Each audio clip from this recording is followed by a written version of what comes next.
A transcript of Liz Truss' speech on the UK economy. The following speech was delivered by Liz Truss, Chief Secretary to the Treasury and Paymaster General, at the McChrystal Group in London on March 15, 2016.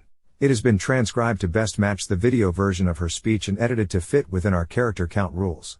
The State of the United Kingdom. Transcript, Liz Truss. Today I want to talk to you about something which is really important for a country like ours, which relies so much on trade. And that's what's happening in our negotiations with Europe as we leave. We are leaving the European Union and there will be no half-in, half-out deal.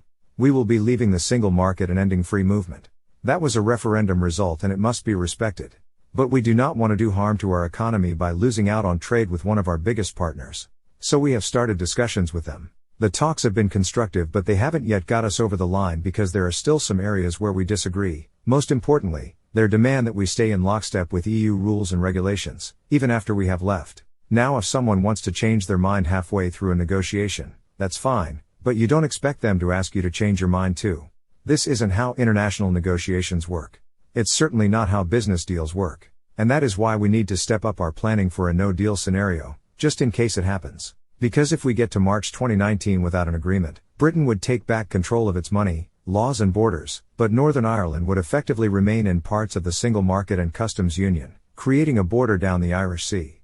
The background. In a wide-ranging and dramatic speech, Liz Truss MP, Chief Secretary to the Treasury, announced that despite recent signs of growth, Britain remains in economic crisis. She said, "We can't be complacent about Britain's economic performance. For all its progress in recent years, our country is still living with long-term problems. There are many imbalances, between generations and regions, as well as high levels of household debt, low savings rates and unequal prosperity. Our productivity lags behind other major economies, too much of our infrastructure is run down, too few people have jobs. So while I don't want to sound pessimistic, we mustn't underestimate how much work there is left to do." It was a sobering message from one of George Osborne's closest allies. But what did she mean by it? And what does it mean for you?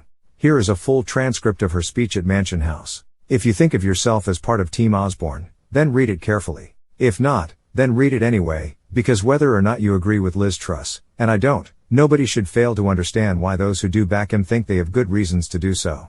Liz Truss. Ladies and gentlemen, thank you for inviting me to give my first public speech since becoming Chief Secretary to Her Majesty's Treasury. The invitation has come at an opportune moment, because today marks exactly 5 years since another young woman stood here in these same rooms and gave a maiden speech which marked out her career path. That woman was Theresa May MP, now Home Secretary. I am honored to follow in her footsteps. Just like Theresa, I am relatively new to politics and only became an MP last year. Like her, I am a lawyer by training, although my legal specialisms were intellectual property and broadcasting rather than human rights law. And like her, I entered politics because of my concern about our country's future direction. The solutions. We have got to change our ways. For example, in banking, we've got to break up its cartel-like dominance over markets and we've got to strengthen independent competition so it can take root. In energy, we need to get shale gas production going and fast. There are only 3 countries in Europe that don't have any: Poland, Romania, and Britain. Yet we sit here twiddling our thumbs, when just a few miles away from here there's an enormous reserve ready for exploitation.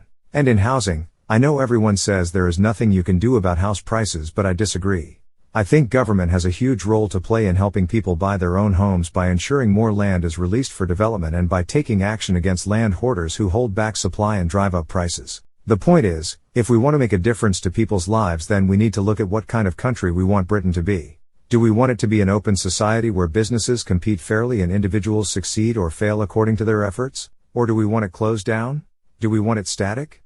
Do we want people sitting around doing nothing all day long? Or do we actually want them out there working hard and making something out of themselves? This isn't some abstract debate about whether we should have high taxes or low taxes, big government or small government. It goes much deeper than that.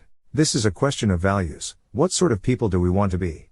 What sort of country do we want Britain to be? A strong one with ambition and optimism, full of enterprise and aspiration, standing tall in an increasingly competitive world, leading rather than following, pushing ahead rather than falling behind.